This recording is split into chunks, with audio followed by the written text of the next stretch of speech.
E chegou o momento que já virou um marco aqui no canal. O momento onde eu trago a lista das piores leituras que eu fiz no ano, né, nesse ano de 2025. E eu já adianto para vocês o seguinte: as primeiras posições são polêmicas, são de livros polêmicos, tá? Mas antes de eu mostrar para vocês quais foram o meu top 5 piores livros lidos de 2025 e por que eles estão tanto nesta lista quanto nesta posição, deixa eu me apresentar. Oi, eu sou o Mark e bem-vindos a mais um vídeo.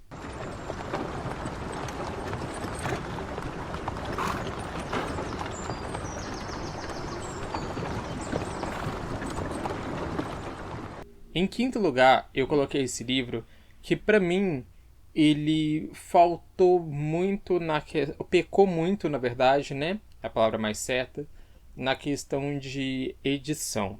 Ele é um livro que tinha, no caso, né? Já que foi publicado, muito potencial, mas que não foi tão bem apresentado assim. Então, em quinto lugar, ficou o livro O Mistério da Casa Incendiada. Sim, infelizmente é um livro nacional, né, da editora Nasce, né, tá com o selo Jovem Adulto. E assim, ele é de um autor que eu conheço, né, o Rafael, não vou saber pronunciar o sobrenome dele, né, mas eu já li outros contos dele, então eu fui com muita expectativa para esse livro. Porém, o que mais me atrapalhou nessa leitura foi as cenas repetidas, né, de ambientação que, pra mim, se você vou repetir o que eu disse lá no outro vídeo, né? Na verdade, não vou repetir tanto assim, mas eu vou fazer melhor.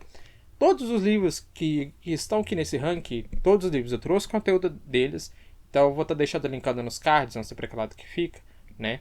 Mas em todo momento em que eu mostrar aqui o livro e começar a falar dele, vocês podem reparar que vai estar nos cards aqui o link do vídeo, da resenha completa do livro, para vocês entenderem qual é a história, o que eu achei e tudo mais. Aqui vai ser só um resumão, tá?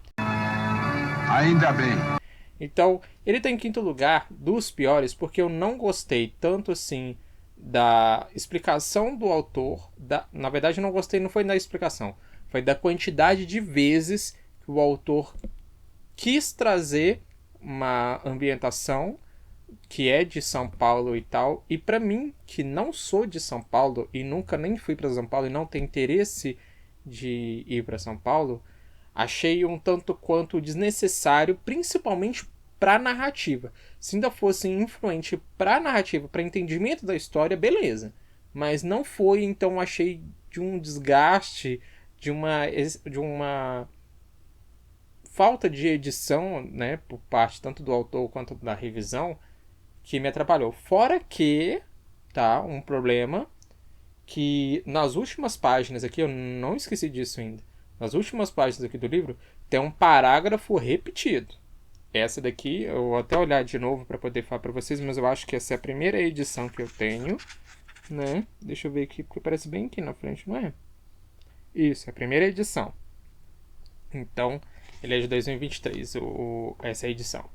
Então, não sei se nas outras edições, né, se houve mais tiragem, e se nas outras edições isso foi corrigido, mas aqui no finalzinho tem um parágrafo inteiro, de umas 4 ou 5 linhas mais ou menos, repetido. Eu até achei que eu tava lendo, tinha voltado numa linha sem querer e tal, mas não, é um parágrafo inteiro repetido. E isso, para mim, num livro impresso, é um problema. Né?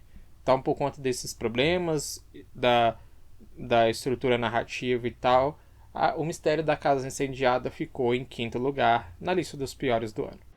Que tristeza. Em quarto lugar, ficou uma HQ que, pra mim, eu não esperava. Eu não esperava isso, não entendi o porquê disso e fiquei assim meio que sem entender porquê disso tudo. Eu tô falando de O Encanamento que Geme. Eu não entendi o porquê da editora, aqui a culpa é da editora em si, repetir contos do Junji Ito. Porque assim, se fosse uma outra editora republicando os contos dele, com um formato diferente, até que tá tudo bem, barra até que entendo, né? Até porque isso aqui é uma edição brochura, né? As outras edições que a Pipoca Nanquim... Cadê? Pipoca Nanquim... Tá aqui. Tá na... Não tá na capa, né? No caso, tá na lombada. As outras edições que a Pipoca Nanquim trouxe do Junji Ito foram todas em capa dura. Essa eu já comecei a estranhar, que essa no caso veio em brochura, né? Mas tudo bem. Agora, num livro onde é uma coletânea de contos do autor, ter 3 ou 4 contos, se eu não me engano, grandes contos que consumiram quase que 40% do livro, de contos que já apareceram. Puta que me...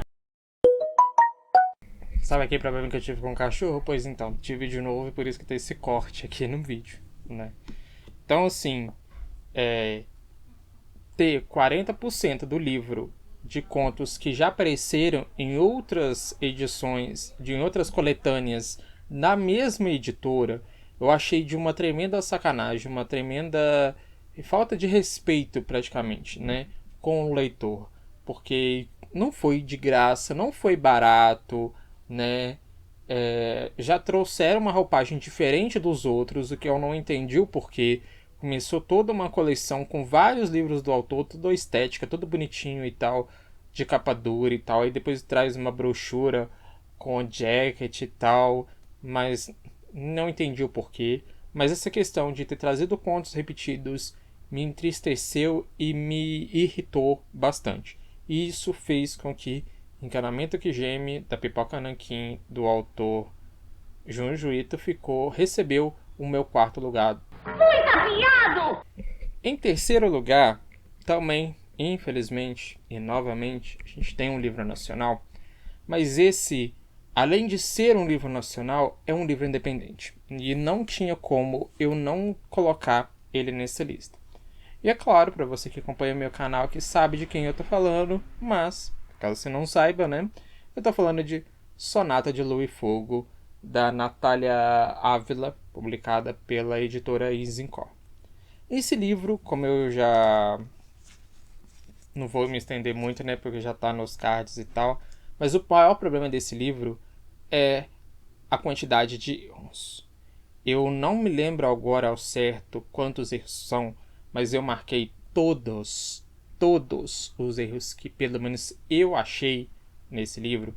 E tem erros de pontuação, erros de palavras escritas erradas, palavra que no caso fica totalmente sem sentido para a história, palavras que ficaram faltando porque a frase não faz sentido sem aquela palavra estar ali, né?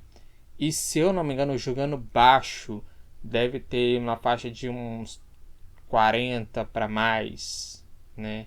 Não vou saber direito.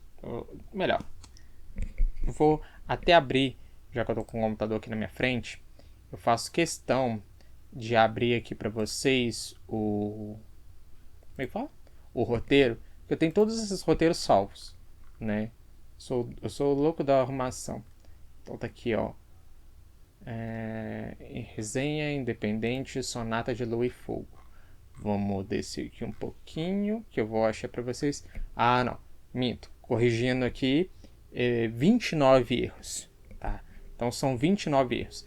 Então não tem só esses 29 erros de problema que eu achei aqui, né? Até já que eu busquei aqui, né, o roteiro, né, vou citar aqui para vocês. Tem esses 29 erros. Tem um erro quanto à coesão da história, né? Que ela é um tanto quanto confusa. Peraí que eu acho que vai espirrar. Que ela é confusa na questão de linha do tempo dos personagens, né? Eu achei que a construção dela foi um tanto quanto jogada. Ela poderia ter sido mais fluida, né?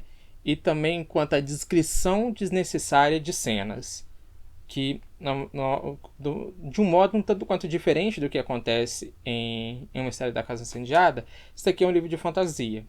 Então, livro de fantasia não era para ter cena, né, desnecessária. Mas aqui tem. Então você imagina como é que o livro de fantasia tem cena desnecessária? Pois é, quer descobrir? Só lê esse livro aqui. Porque, pelo menos, eu vou reiterar o que eu disse nesse roteiro que está aqui na minha frente. Eu comprei esse livro em pré-venda, então eu falo isso tudo que eu estou falando, fiz isso tudo que eu estou fazendo com relação a esse livro, porque eu comprei esse livro, eu não ganhei, né? Não sou parceiro da editora para ter ganhado o livro para poder falar, fazer uma resenha sobre o livro. Não, eu comprei o livro, comprei com os brindes tudo certinho e tal, né? Então, como consumidor, eu posso sim falar as minhas expectativas sobre o livro, mas também garanto para vocês que é o seguinte: isso foi erros tanto de revisão, como de coesão, como de descrição desnecessária, que eu encontrei na primeira edição. Já foi citado em vários canais, em várias vezes pela própria editora, que esses erros foram corrigidos nas edições mais recentes, né? Nas outras publicações e tal. Então não sei se... Ai, Mark, mas não corrigiram todos os 29 erros que você citou, né? Passou um ou outro ali. Ó, Mark, essa questão de coesão eu também achei aqui, aí já não posso dizer, porque eu não li e nem pretendo ler uma outra edição. Essa edição que eu tenho, essas são as minhas peculiaridades de porque eu não gostei desse livro e porque ele ficou em terceiro lugar. Bicho, a senhora é destruidora mesmo, viu, viado? Tá? Em segundo lugar, é um livro, é um e-book, né? É o único e-book que tem nessa lista, né? Se eu não me engano, na de melhores do ano tem, acho que 2 e-books lá. Eu ainda vou gravar, né? Mas eu já fiz a lista. Acho que tem 2 e-books lá. Essa aqui só tem um e-book. Mas esse é um livro que, quando lançou, pela sinopse dele e tal, eu fiquei mega empolgado, mega doido para ler e tal. Mas ainda assim com o pé atrás por conta da autora. Por já ter lido outros livros da autora, eu falei assim: vamos com calma. Vamos ver. Vamos ver. Não vamos comprar ele não. Vamos ver, vamos ver, vamos ver. E, só para ele já estar na segunda posição, né, dos piores do ano, já dá para descobrir que ainda bem que eu não comprei, né? E eu li, no caso, em e-book, né? Tá aqui o meu Kindle. E em segundo lugar ficou Noiva, da Elia Hazelwood. Gente, que livro chato. E o problema dele não é que nem que ele é chato, é que ela tenta colocar elementos de fantasia para destoar dos outros livros que ela escreve e tal, mas é a mesma forma, é a mesma coisa, é o mesmo enredo, não muda nada, não muda nada. É a garota que se põe, não dependo de homem pra nada, que não sei o que, eu sou fodona, eu sou poderosa, que não sei o que, mas que no final das contas precisa de homem sim. O homem sempre muito turrão, muito cara fechada, muito poucos amigos, que não sei o que, mas em algum momento ele se mostra mais delicado, mas não sei o que. Assim, é a mesma fórmula, a mesma coisa. A única coisa que difere aqui é que ela trouxe a questão de vampiros com lobisomens e com seres humanos. Ela trouxe um quê aqui de que, na verdade, eles não são seres mitológicos, eles foram alterações genéticas que foram feitas, né, durante a evolução. Então ela trouxe uma explicação aí, tanto quanto a plausível, diferente do convencional, mas de resto trouxe a mesma coisa do de sempre. Eu não gostei, eu agradeci tanto aos céus por não ter comprado esse livro, e assim, não pretendo ler mais nada dessa altura. Eu li esse daqui só para poder casar aqui pro projeto 1212. Inclusive, esse foi o único do 1212. Agora que eu tô pensando, esse foi o único 1212, né? O Sonata de Lua e Fogo foi independente. Os outros aqui foram para outros quadros e tal. Mas esse foi o único pro 1212 e foi, assim, de longe a pior relação. Não tinha nada a ver com a música da Billie Eilish. Então, assim, maior decepção desse 1212 foi esse livro, sem sombra de dúvidas. Ai, Girl Power, vamos menina. Eu falei, gente, o que é um filme? E em primeiro lugar, como eu disse no começo do vídeo, que esse primeiro lugar seria polêmico, né? É um livro que eu não tenho, tá? Eu vou estar colocando a capa dele aqui ou aqui, eu não sei onde que sempre que eu coloco a capa, mas em algum lugar que vai estar aparecendo a capa para vocês. Eu estava querendo comprar, Eu estava querendo comprar ainda a edição mais cara dele, né? E se tem uma coisa que esse ano de 2025 me ensinou é: não compre livro que você tá com dúvida, que lançou, a não ser que, tipo assim, o livro lançou agora, tá em pré-venda e tal. Se você já conhece o autor, já conhece a história, é uma continuação de alguma história que você já leu, você tá empolgada para ler, beleza, aí a gente compra. Agora, é o primeiro contato que eu vou ter com aquele autor, é o primeiro contato que eu vou ter com aquela história, pode estar hypado o que for. A gente lê primeiro no e-book para ver se a gente gostou e tal. Se a gente estiver gostando, a gente compra a edição física. No mais, nem mexe. Porque o que foi o que exatamente aconteceu com esse primeiro lugar. E ele é um livro extremamente caro. Eu estou falando de... como é que chama? Walking Mind. Acho que é assim que pronuncia. O livro ruim. O livro ruim. Gente, eu abandonei esse livro. Desculpa, bati até no microfone. Eu abandonei esse livro. Foi o único livro que eu abandonei nesse ano. Eu não tenho o hábito de abandonar livros. Vocês podem ver, Noiva foi uma praga. Foi horrível. Mas eu li até o final. Com muito custo. Digo pra vocês, com muito custo. Mas eu li até o final. Uma perda de tempo. Esse daqui eu não consegui passar. Se eu não me engano, eu não tenho nem mais ele, não. Eu tinha ele no Kindle, né? Eu nem tenho mais ele, não. Mas eu acho que eu fui até o quarto. Não sei se eu terminei de ler o quarto ou se eu fui até o início do quarto capítulo. Mas não deu. Não deu. Ai, Mark, mas... Nossa, mas era um livro muito bom. Você tinha que ter tentado mais... Gente, vamos lá. Eu sou amante de fantasia. Eu amo livro de fantasia. Como quem assistiu aqui pelo menos 3, 4 vídeos do canal já deve ter ouvido falar isso, pelo menos em quase todos eles, ou se não, na maioria deles, sobre eu amar livros de fantasia. E a maioria do meu conteúdo é livro de fantasia. Então eu sou leitor de livros de fantasia. E para mim, esse livro, Walking Mind, a autora peca em 3 pontos. Primeiro deles, ele é uma releitura, uma reescrita que ela fez e tal de Menok, não sei como é que pronuncia também, né? Que é sobre Harry Potter. Sobre como se Voldemort conseguisse vencer a guerra no mundo bruxo. Beleza. Entendi essa parte. Então, o primeiro problema que eu tive com esse livro foi que a autora não soube... Autora, e não sei dizer o que ela é. Né? Se é não binário ou não, né? Mas eu vou dizer autora porque é o que eu acho. Então a autora, ela não soube separar a história de Harry Potter com a história que ela contou. Não soube. Se você falar pra mim, mas ela trouxe necromancia, ela trouxe não sei o que, não sei o que lá. Mona, qualquer um, não precisa nem ter lido todos os livros de Harry Potter igualzinho eu que sou fã, não. Mas qualquer um que minimamente conheça Harry Potter, pegar aquele livro pra ler, vai identificar todos os personagens ali. Ela não conseguiu, pra mim, tá? Ela não conseguiu desvincular as características principais dos personagens de Harry Potter para a história dela. Então, o primeiro problema é esse. Se você vai reescrever... Peraí que meu nariz hoje tá que tá. Ai. Se você vai reescrever uma história para poder desvincular de uma outra que já existe, traga características diferentes. E eu não digo características físicas, características de personalidade, características marcantes daquele personagem, que você sabe que é daquele personagem ali, e que você vai estar criando o seu personagem, então trate de trazer o diferente. Ela não trouxe. A minha resposta é não. A resposta é não. A resposta é não. Segundo ponto. Com relação ao sistema de magia.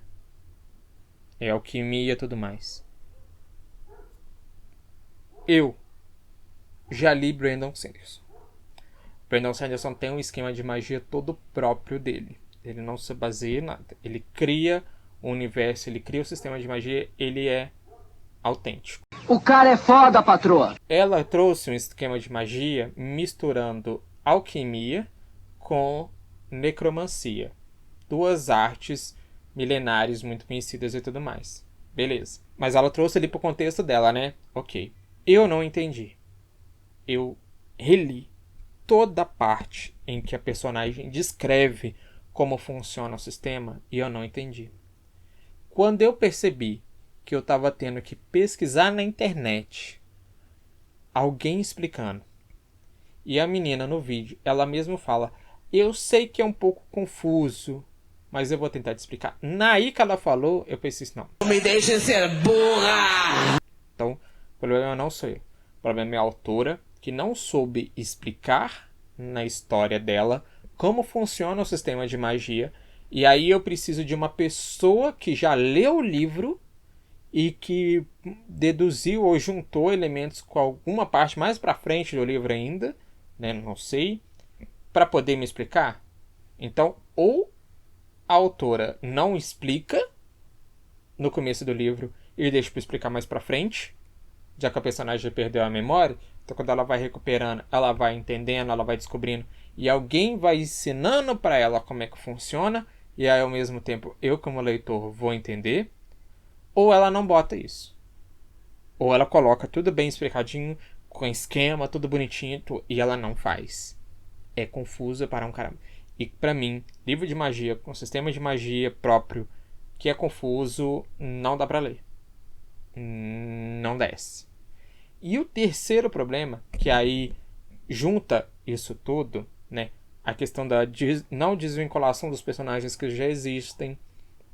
O sistema de magia porcamente escrito, junta também com a maneira com que a autora escreve. No primeira parte do livro, a menina tá em imersão. Ela tá num tanque que não sei o que. Eu falei, gente, mas peraí. Eu tentando entender o que ela escreveu. Ela tá no vácuo. Ela tá no líquido. Ela tá no meio. Ela tá sendo puxada porque é imã. Não tem explicação. Não tem desenvolvimento. E aí quando eu percebi que tava juntando isso daí, mas isso daí eu atrelei ao fato da personagem estar ali sem entender onde ela está. Mas aí, ok. Aí juntou com as referências fortíssimas com Harry Potter, que a autora não soube desvincular as características dos personagens da J.K. Rowling com o da história dela. Então isso pra mim, eu vi ali a Hermione, aí ela tá falando do Harry, aí aquele ali é o Voldemort, essa aqui é a Bellatrix. Eu não consegui desvincular com outro nome. Pra mim tava ali muito claro cada característica, que já é um problema. Aí quando eu vejo esse sistema de magia muito mal explicado, muito porcamente escrito, em que eu tive que descobrir como é que funciona, aí eu falei, não, pra mim já deu, não dá. Quem conseguiu ler, entendeu, gostou, parabéns, bato palmas, beijo, mas não podemos ser amigos se você acha que esse é seu top 1 do ano, porque esse no caso é o meu top 1 piores do ano, tanto que eu abandonei. Eu falo pra você, você vai ser bastante criticada pelo Brasil inteiro, hein? Então é o seguinte, eu sei que essa minha lista, como eu disse, né, é uma lista polêmica. Eu só não diria que o único, assim, mais ou menos coisa, que eu até coloquei aqui, ó, tirando Noiva, né, tirando Noiva, que Noiva, ele é todo cópia de outros livros da Ilha Hazelwood, todos os outros livros, O Mistério da Casa Incendiada, O Encanamento que Geme, Sonata de Lua e Fogo, Alquimide, todos esses livros, para mim, particularmente, foram livros que pecaram na questão de revisão e edição. Principalmente Alquimide, porque se ele tem essa complexidade, como eu disse, se a pessoa que estivesse revisando o livro ali, editando o livro, virasse para o autor e falar, olha, eu acho que esse sistema de magia que você colocou aqui, ele não está muito bem explicado, né? Mas supondo, né? Não sei, como eu disse, eu não terminei de ler, né? Mas supondo que ele seja mais explicado mais na frente, fala assim, olha, ele está muito mais explicado aqui. Por que você não acha melhor aqui só reescrever aqui, colocar de um modo que a personagem ainda está confusa sobre como funciona e mais pra frente ela vai entender, do que colocar aqui tentando explicar porque tá confuso, tá com pouca informação. Esse cachorro tá me irritando, né? E o que acontece nos outros livros também é a questão de ter muita informação ou ter pouca informação, ou a informação tá no lugar errado, né? Isso tudo acaba atrapalhando a leitura. Então, essa lista minha dos piores do ano foram justamente por causa disso. O problema maior que eu tive nessas leituras foi revisão e edição. No mais, são leituras com potencial para algo ok ou até algo muito bom, certo? Então, eu só quero repetir aqui o que eu sempre falo nos vídeos em que eu trago os piores livros do ano. Esses são o meu top 5 piores, na minha opinião, na minha visão como leitor. Se você gostou de algum deles, se algum desses 5 está na sua lista de melhores do ano, ou não acha que é isso tudo que eu falei, tá ok. Tá ok. Vamos só respeitar a opinião do coleguinha, certo? Não foram meus melhores livros, foram as minhas decepções literárias de 2025 e tá tudo bem. Assim como pode acontecer da minha lista dos melhores ter algum livro lá que eu achei como um livro incrível que para você foi uma péssima leitura. E tá tudo bem, certo? Combinado? Então tá tudo certo. Então, tendo dito isso, eu vou ficando por aqui e eu vejo você no próximo vídeo, que muito provavelmente já deve ser o dos melhores do ano para fechar com chave de ouro, certo? Então agora sim, tendo dito isso, eu vou ficando por aqui e eu vejo vocês na próxima. Tchau, tchau, gente. Beleza, eu respeito o seu posicionamento, mas eu acho que é um posicionamento burro.